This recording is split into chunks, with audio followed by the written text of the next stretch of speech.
तुम्हाला काय वाटतंय तो भाडवा जमीन मर्चंट तुला वाचवायला येणार? हा, मलाही बघून दे. थांब रे जरा, त्याचा उगाच कशाला बाप आठवून, त्याच्यावर किती बाप आहे त्यालाच माहित नाही. एक ते ह्यांचे काढतात 10-10, 15-15. आपल्याला आज गेलो आपण बघा, नाक्यावर ठिचून मिरवणूक काढली.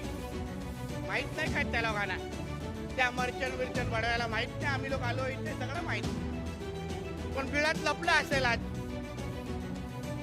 4 चौथ्या किंवा 5व्या बायकोला सांगत असेल आज बोट धरला गे भाई, आज बाहेर निकलूंगा तो वापिस आने का चान्स बहुत कम है. म्हणून असा धाक 365 दिवस हिंदूंनी ते ठेवला पाहिजे. लक्षात ठेवा. ठेवणार की नाही? ठेवणार की नाही? त्यांचा अली आणि आमचा कोण दाखवणार का नाही ताकद आपले?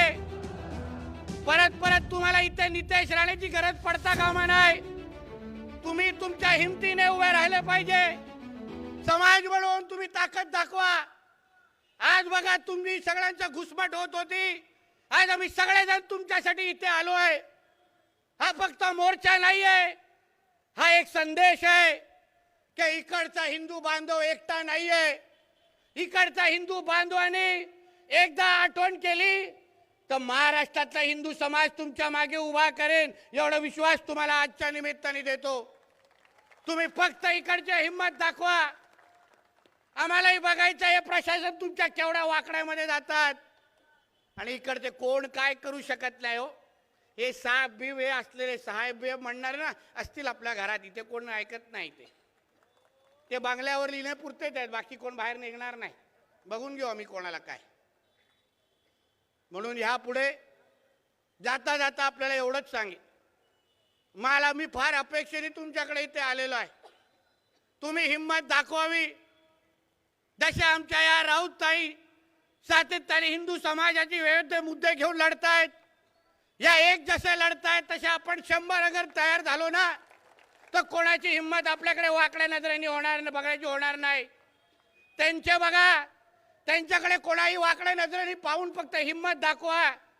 अर्ध्या मिनिटात 100 लोक बाहेर येतात की नाही. आणि आपल्या लोकांना फोन करायला लागते, येतोस का? नाही रे, जरा गर्लफ्रेंडला घेऊन बाहेर गेलोय. ही आपली उत्तर.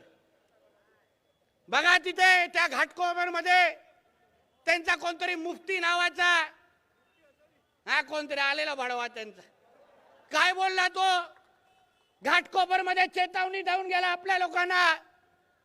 बोला की तुम्हारा वक्त आहे, हमारा दौर आया आएगा. गेला बरोबर जेलमध्ये.